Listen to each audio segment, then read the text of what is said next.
I think charlixcx's new album is going to be so good. charlixcx's new album, Music Fashion Film, is coming out July 24th. It has 11 songs and is 30 minutes and 5 seconds long. I'm super excited for this album. I am a big fan of hers. I think she's very inspiring. I think her ability to stay inspired and constantly create as an artist in itself is really inspiring. I think that the work that she creates is so authentic. It's so original. It's innovative. It's experimental, and it's constantly at the forefront of music and genres and art. And I think we can all learn a lot from Ms. charlixcx. So this album, Music Fashion Film, is following the succession of her previous successful, very successful album, Brat, which came out 2 years ago. She has been very vocal herself about understanding that the work that she's going to produce next is she's not expecting and she's not trying to match the success of that, whether that's the popularity of the work or even sonically. And she's been vocal about the next thing that she creates is the momentum is that she's constantly pushing away from her previous work. And we can see that with her last album that came out earlier this year, the soundtrack for the movie Wuthering Heights. The album Wuthering Heights was a complete 180 of Brat, and she said that that's what she wanted. She wanted to create something that was like completely the opposite, and she has been vocal about creating things that are constantly different and shifting.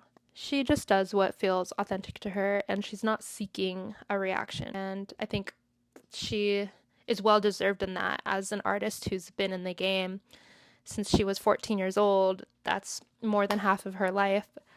She's in a position where she could do that, and I think that's super awesome. And I think that's what constantly keeps her inspired.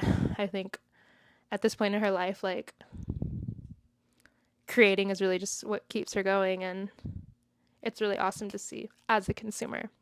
So that's what makes her so cool, is her authenticity. She really commits to what she wants, and that's why her album Brat was so successful.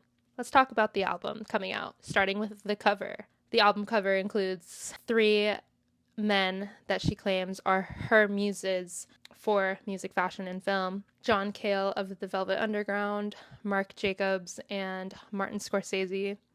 Now, by no means did Charlie claim that these 3 men in particular are the epitome of music, fashion, and film. She says that these are her muses, and in reality, this album cover could have been made so many different ways. There's many different people that she could have put on this album cover.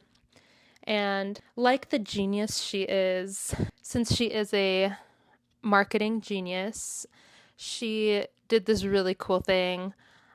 She shared a link on Twitter that allowed users to generate their own album covers by putting images of people who they thought are their muses.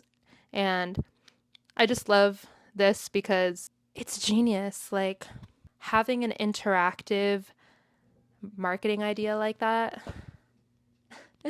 is just so genius. She did a similar thing with Brat. Oh my gosh, sorry, I need to let my dog out. Yeah, she did a similar thing with Brat, with the Brat font generator, where tons of people were writing whatever they wanted in Brat font. And again, just such a good like marketing idea. It's just so cool. So she did a similar thing with the Muse generator, and people were posting like album covers of their muses. And yeah, I just think that's so cool. Anything interactive like that is so cool. So let's talk about the album so far with the singles that have came out. Rock Music was the first single to come out, and that came out on May 8th. Now, I'm not going to lie to you. When this song came out, I just thought it was a joke. Like, it sounded like a troll, and I swear I thought it was like a social experiment. To me, it felt like Charlie was like, dude, like, I can make anything. I can make this joke ass song, and like my fans will still eat it up. And like, I really thought that's what was happening. And like, even as a fan, I did kind of eat it up because I was like, oh, this bitch is so crazy. Like, she's so funny. She can just do whatever she wants and get away with it. But the more that I've actually sat with the song and listened to it, I do find that it is kind of catchy. And I did start listening to it at first in a kind of like sarcastic way because I thought I was being trolled. But the more that I listen to it, like, it actually gets better with each listen. And I don't know, I just think Charlie is so like forward thinking, and I feel like maybe she felt that way too. Yeah, I don't know. I mean, even like the music video, she's just like, it just sounds so sarcastic, but it's not to say that it's not awesome or good or genius. I think it's still another genius kind of thing to do. Now the next single, SS26 or Spring Summer 26, is my personal favorite. This might actually just be like my favorite song of the year. Not only is it a really good song, like, it's just a really good, catchy song. It's a little emotional too. And as a fellow emotional person, I really like when an artist can like point out like my favorite line in the song, she's like, nothing's gonna save us, not music, fashion, or film. Like, basically we're all doomed, and like we're on a runway to hell. And I love kind of existential things like that because it's relatable. And you know, I'm not gonna lie, when Brat came out in 2024, I wasn't ready for it because I just didn't feel that way. I was like, I don't, girl, when Charlie was rolling out Brat, I was like, girl, like, I'm not ready for this right now. Like, I'm just not in the mood to party. I'm just like, I'm really not. Like, I'm just not in the mood for that. But obviously when Brat came out and I found out it was a lot deeper than that, I connected it with it, and obviously it's iconic. But I like that with this, like, it did feel very slightly emotional and vulnerable and a little existential, you know, like, we're all doomed, but at least we can look good in clothes. And I thought the sound of it was good. Another thing that I really liked about it is that she's kind of talking about like we, like the we us perspective, as opposed to like a me I perspective. She's not like, I'm doomed. She's like, we're doomed. I just really like the vibe of it. So Spring Summer 26, I would be surprised if there was another song on this album that could top that for my favorite, to be honest. Editing me here, and I would just like to say that there is another song on this album that topped Spring Summer 26 for me. We'll get there in a moment. Next single, Wink Wink. I can't wink, but if I could, I would. Came out on June 26th, so a couple weeks ago. I thought this one was so fun. This one was being promoted on like her Instagram and TikTok. So I had heard a snippet of it before the full song was actually released. I didn't know that that was going to be the song that was actually released. So it was cool. Also accompanied with the music video. I thought the music video was super silly, a little quirky, very horny.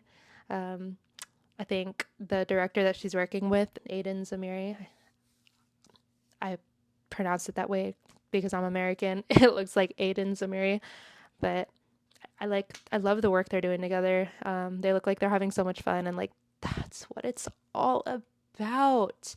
I can just feel the fun through the screen, and it just like looks so much fun. That's why it's so fun. Even though the lyrics don't make sense, like, I don't get it, and like some of it kind of sounds like an inside joke that the audience is not a part of, and that like I don't understand, but like I don't need to understand it because the way that she creates is just so authentic that I enjoy it anyway. So I really like that one, and I like the sentiment behind it. She's like, I'm not a bad girl anymore, wink wink, like, she's just being silly. Love it so far. And then the last one that's not technically released yet, but she did post it on Instagram. It's called Camera. Editing me here again. Update, the song is released. And this is my favorite song on the album so far, of the singles that have been released.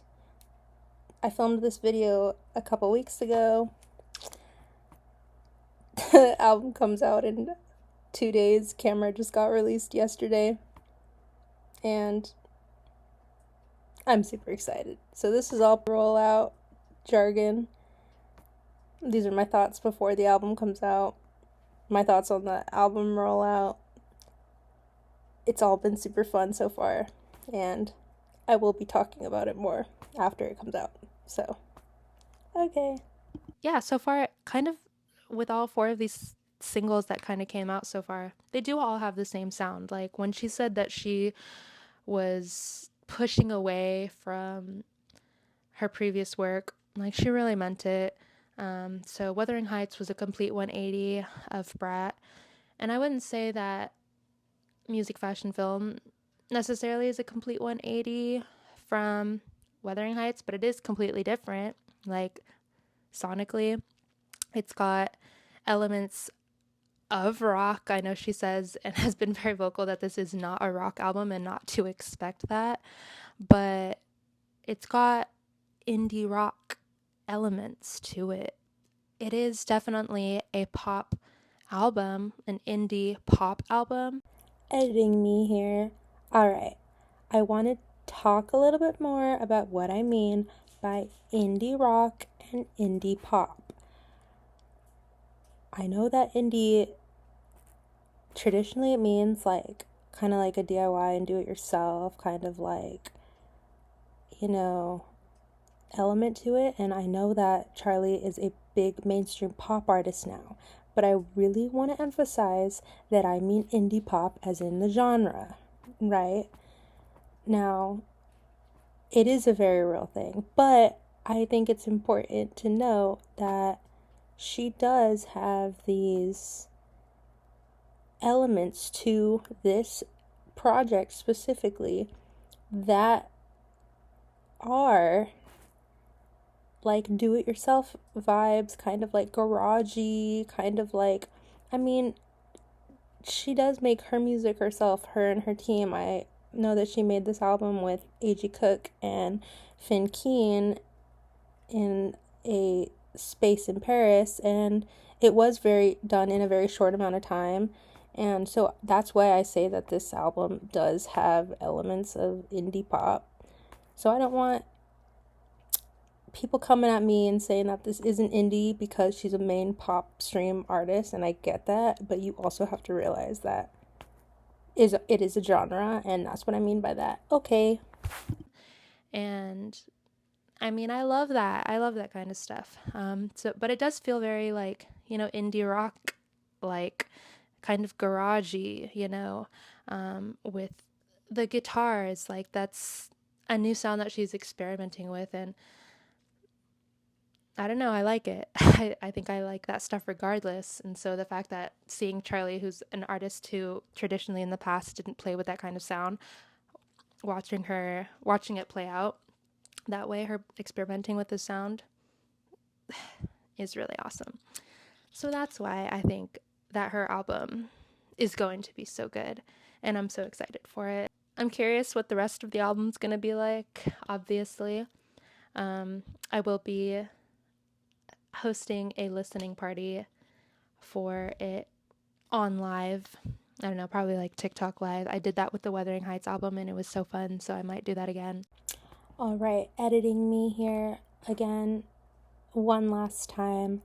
I do want to touch on something that I did not get to touch on when I filmed this video originally, and that is a little bit more of Charli's marketing techniques for this project specifically, and her kind of leaning into, as she calls it, anti-marketing throughout this album rollout.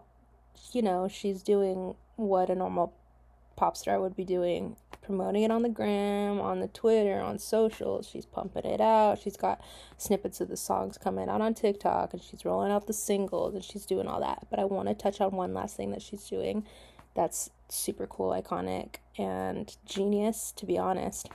And it taps into what she calls anti-marketing. And that is her listening events.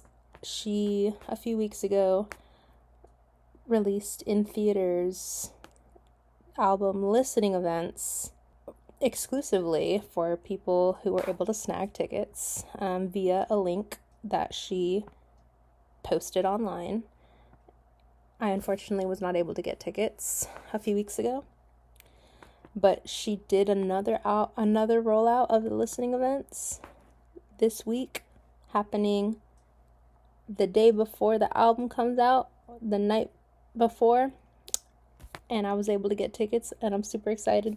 So I will be there tomorrow for the listening event at a theater in Westwood. I'm so excited. But I will not be hosting a live stream listening event, and that's okay. But yeah, I really want to just talk a little bit more about the listening events, because I think it's super cool. Like I said, she's tapping into what she's calling anti-marketing, which if I were to reword it, I would just call it exclusivity. She really likes this idea because she claims that it's intimate. Yeah, I think what she really means by anti-marketing is exclusivity, and I think she herself as an artist really craves that intimacy as well. And she displayed that by doing a small intimate show in New York and played the hits. She played all the hits from different albums, from this album, really leaning into her new sound, but really that has kind of been her sound all along. So she's really into this anti-marketing right now, which she just really means exclusivity.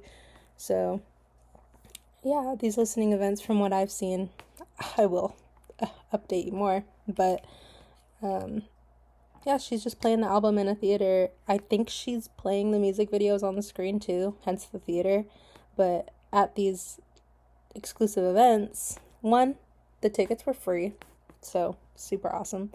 Two, there are little goodies and giveaways at the events, popcorn buckets that say music, fashion, film, popcorn. It's so funny, so quirky, so genius. And I'm not sure, maybe there are little trinkets, I don't know, little flyers or tickets or something that you can pocket for souvenirs. But yeah, I will let you know more tomorrow about the listening events. But again, just another genius kind of marketing tactic that she's doing for the rollout of the album. And it is so exclusive. And I'm not gonna lie, the only reason that I got tickets is because I turned on my post notifications for Charlie on Twitter and Instagram, because I knew that she was going to be dropping some exclusive shit. It's just what she does, and it's everything that she does is a surprise, and she's constantly surprising her fans, and it's super awesome. So I'm super awesome to go experience this intimate event. Hopefully she'll be there. That'd be tight. But yeah, video's almost over. Keep watching. But yeah, this album totally pushing the boundaries of her own sound, pushing against what Brat was, and in itself that is still so Brat. She's never gonna escape the Brat allegations. I just love watching her perform, and I love watching her create. I think it's so inspiring. She just released a listening party events across the nation and across the world. I tried to get tickets. I was so close. I was in the queue, but it was just loading for a long time. I just might have not gotten there quick enough, which is crazy because I clicked on the link 5 minutes after she posted that these events were happening. So I was really bummed that I didn't get tickets. Girl, we got tickets. I'm so excited. She doesn't know that we got tickets yet. Okay. But she just does really cool, innovative, communal things like that. She's always hosting events. Her promo is just genius. I love the aesthetic of the album too. Like the black and white is such a vibe. It's definitely going to be a music fashion film summer, and the album comes out in a couple weeks. I'm so excited. So I will be giving my full thoughts on the album after it releases, but I just love the rollout of it. I love album rollouts. I think they're so fun. I bet you she's having so much fun. I feel like I'm really living vicariously through her. I did get tickets to her tour. I'm going to the LA date in October, so I'll see you there. So that's kind of my thoughts on that. The album so far, it's gonna be so good, and I'm clocking it now. That's why I'm saying something. So let me know your thoughts. Do you like the singles? What do you think about the album art? What do you think about the sound so far? Um, are you having as much fun with the album rollout as I am? As a fan, I love this kind of stuff. So, yeah. And also, like and follow and subscribe if you like music, fashion, and film. Just kidding. But if you like music and media and pop culture, we might get along. So, yeah, that's my thoughts on that. And I'll have to let you know more when the album comes out. All right. Well, it was fun talking about it, and I'll see you next time. Bye.